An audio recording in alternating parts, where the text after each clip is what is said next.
Hi everyone and welcome back to Lyneworth.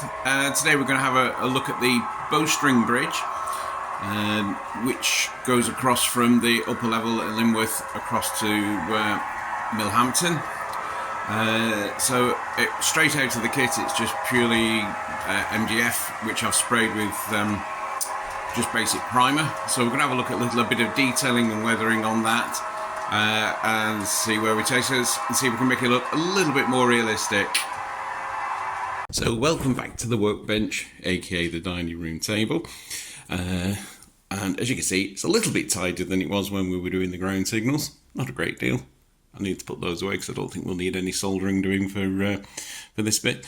So what we're going to do is put some bits of detail onto the bowstring bridge. If I zoom in a little bit, you can see that each of these is just very perfectly smooth. What I've done is I've cut some little bits of plasticard. I've got this 1mm plasticard, and I've just cut some little pieces to make them look like joining plates, and I've put them on, as you can see there. I've put one where on every spot where the joints, the uprights and the horizontals meet.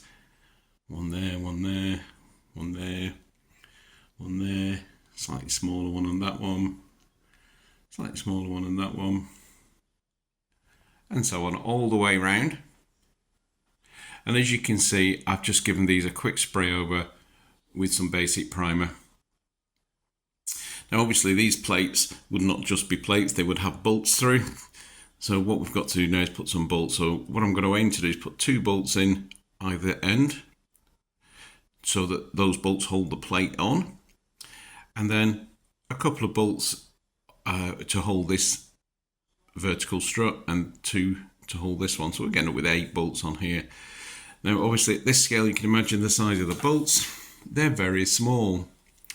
So here's what we have. We have a sheet, I've already tried a few, and these are 3D printed, and the size I'm using is this size here. So we're going to cut these off very, very carefully, and then we're going to glue them into place. So this is probably going to take me some time, so bear with me. So what I'm going to try and do is just very carefully, let me just get rid of that bit there. I'm just going to very carefully take these off one at a time, from as low as I can, very sharp blade, and pop them in the pot. I'm going to do a few at a time. And I'm sure you can see, simple, but this is going to be infuriatingly time consuming. Okay, and then we're going to pop those on one at a time. Okay, so I'm going to bring the bridge back now. I'm going to do a few more of these, and then we'll start sticking some on, and then you can have a look at that. Okay. Okay, I don't know whether you can see that or not, but that's how small they are. I've got some contactor adhesive on the base of this pot over here. I'm just going to get a little dab of that on there, and then we're going to come in and pop it on here. So we're going to start off with, first of all, this one on the side here. Okay, so that's how tiny they are. Let me just see if I can get a better view of that. Where is it? Lost it. Oh, wrong one. There it is. So you can see they are, I can't even focus on it. They are really tiny. This is going to take me some time. Give me a minute and I'll get back. Well, maybe an hour or 2 or 3. I'll be back shortly. Right, here we are several hours later. About 5.5 to be quite honest, but I have done other things, a couple of other things in between. But as you can see here, we've got the bolts in place on all of these, and if you're going to do this, trust me, leave a lot of time. As you can see, what I've tried to do is angle the pattern of the bolts. So on this one, for instance, these are vertical. The ones in the middle for the uprights actually follow the line of the uprights as they would in reality. try to do it as close as I can, maybe not got it exactly. So as you can see, these are so fiddly. I've got a little bit of glue around the edges. So what I'm going to do is I'm going to mask up the track again, because obviously we've got the track on the face there. I'm going to mask that up, and I'm just going to give this a spray over again, and just see if we can mask up, get rid of some of the. Oh, there we go. You can see it on this one at the bottom. You can see the glue reflecting a little bit. Just seeing if a spray over of a fine spray over of primer will actually get rid of some of that. Then we're going to do some detail. And the detail I'm going to do is I've got some rusting powders and some dirt powders, which we're going to rush on. But also what I'm going to do, if you notice a lot of girder type bridges, where there's a problem with rust, what they do is they come along a bit later and they overpaint a particular area. So you get little patches which are darker grey than the rest of it. So I'm going to put a few of those little patches on as though they've been repaired as well. And then dirty it all up a little bit, like I said, with dirt powders and rusting powders. But quite honestly, even though I say so myself, I think they look really good. Okay, so this is going to be the long bit now where I get the powders out and see what we can do with that. And then we'll come back and have a look and see what it looks like when it's a bit dirtied up. And then, as with all spraying, do it outside, don't do it inside. What we're going to use is basic Super Deck primer. Other primers do exist, I'm sure they're all as good as each other, but this was basically only, hang on a minute, $4.99. So let's give this a go. So I'm going to just go over the delicate bit, the bridge bits. I've given it a good shake already. Very fine mist all over. Being careful not to get the boys. I don't think the missus will be very happy if they turn from fox reds into fox greys. Where are you, boys? Oh, Fred's in the shed. There we go. And Max is down here. Hello, Max. Max, you gonna say hello? Hello, Max. Say hello, Fred. Hello. Brilliant. So I'm going to leave this just to dry a little bit. It's not actually raining at the moment. It does look a bit grey, but it's not actually raining. So I think that's all it'll need. That'll need to dry for about, it takes about 20 minutes. And then we'll start on with adding the detail of the rusts and dirts and things like that.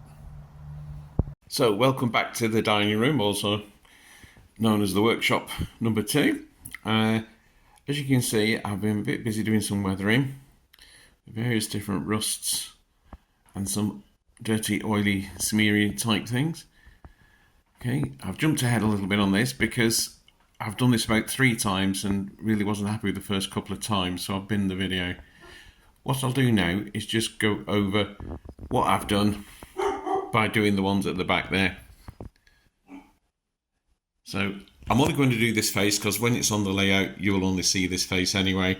So what I'll do is just go over now how I did this on the front, on the ones at the back there. So I'm sure you can see the difference here. We've got the very clean, as it's finished, just sprayed with spray on the back there, and then we've got the weathered finish on the front. And to sort that out, I'm going to use some of the Humbrol weathering ones. I've got light rust, and we've got rust, and we've got a very larger pot of dark rust, and then we've got oil smoke. Okay, so we're going to have a little flick around with the brush. So to start with, what I'm going to do is just using some of the dark rust. I hope you can get that in there. Where am I? There we go. I'm not good at this filming bit. I'm just going to go with the bits that are on the lid for now.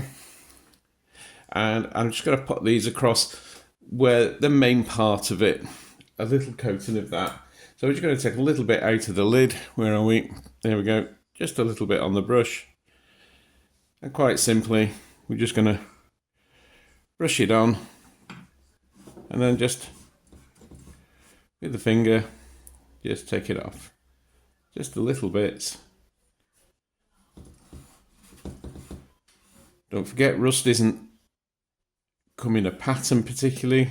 It's very random. So it's not something that we would be worried about getting even. I'm going to go on the top, and again, just running fingers in. We'll just go up to this one.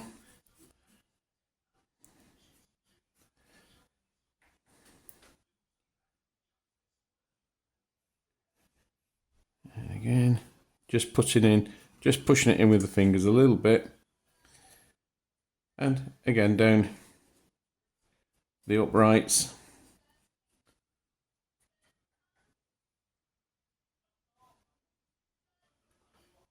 And on the support beam box as well.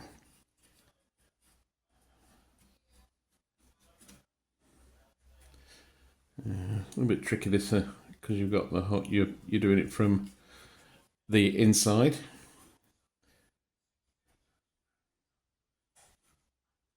Again, just doing that, and then just soften it with a little bit of finger work. Oops, sorry, banging the camera with my head. Again on the insides.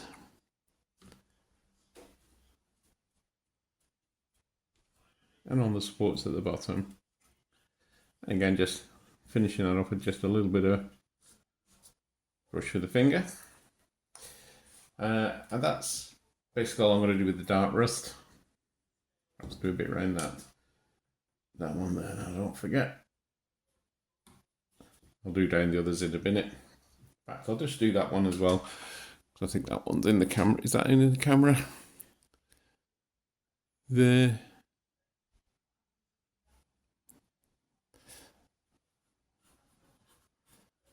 So that's as far as the camera goes, so don't think any point in going any further than that one.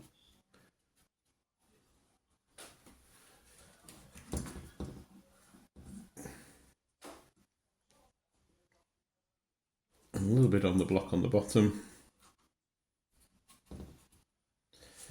Not forgetting, of course, the surface in between.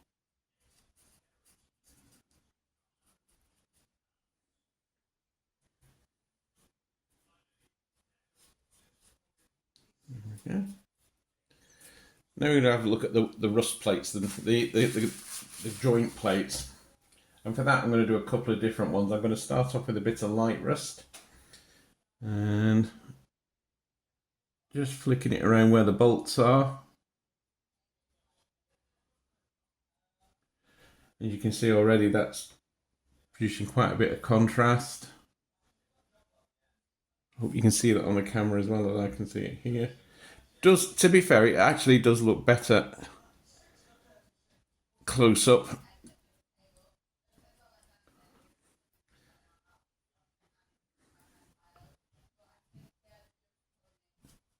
And again, some of this light rust will have washed down in the rain. So because of rainfall and gravity, all these sort of lighter rust effects I'm doing downwards, and the same with the dirt effects.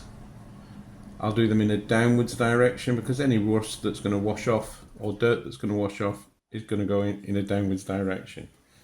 So there we go, we've got a little bit of the light rust. And then we're going to go a bit with the middle rust, or rust I suppose. And the same thing, just adding different tones in. Now, I have looked at this on the camera when I did it before, and this is a lot more subtle, and you can see this better in real life than you can there on the camera.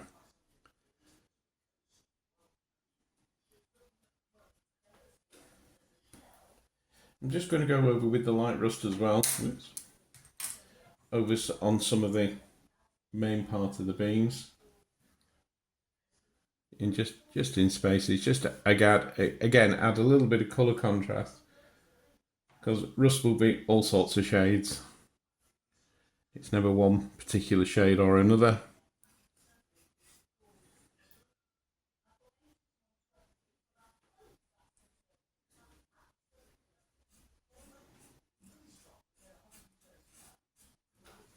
There we go.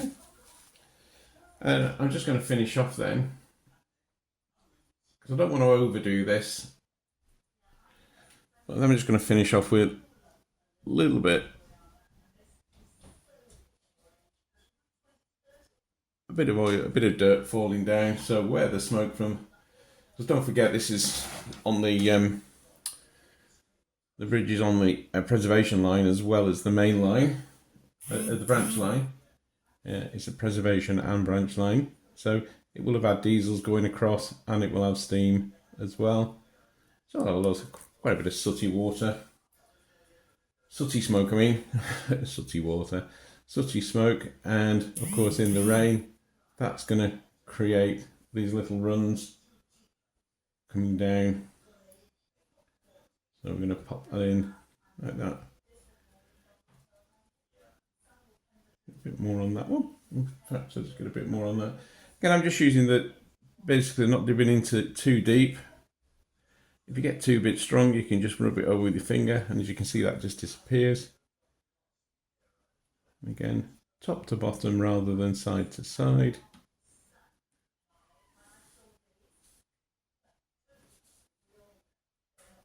There we go.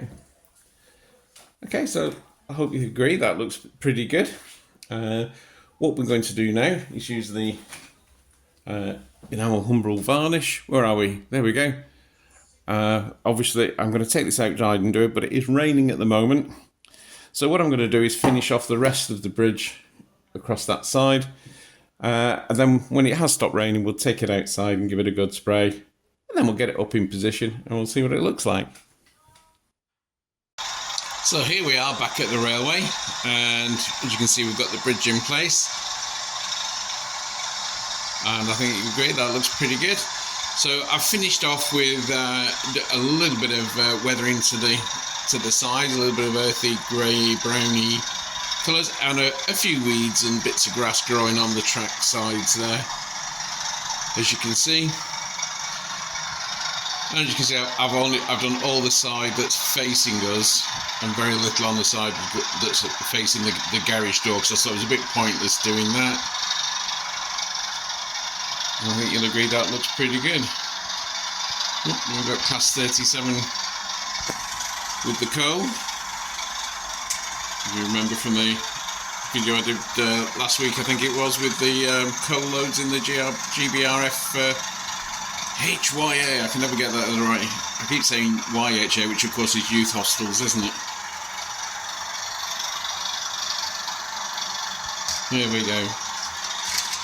But yeah, that's looking pretty good. I think you'll agree. And that's going to be a great addition. Looking pretty cool. A little bit dirty and rusty, which is what it would be. A little bit smoky. A little bit on the tops there, you can see. Really happy with that. So there we go, that's all for this video. It's took me a while to do this one. It took me ages to finish this one off because of spraying it. It was chucking it down for hours outside. In fact, I think you can see from there now, it's completely raining again now. So it's a bit horrible. Okay, cheers guys, like and subscribe, give us a shout, comments and everything greatly received. We'll see you soon with another video. Not sure what's on yet, but we'll do another one shortly. Cheers guys, bye.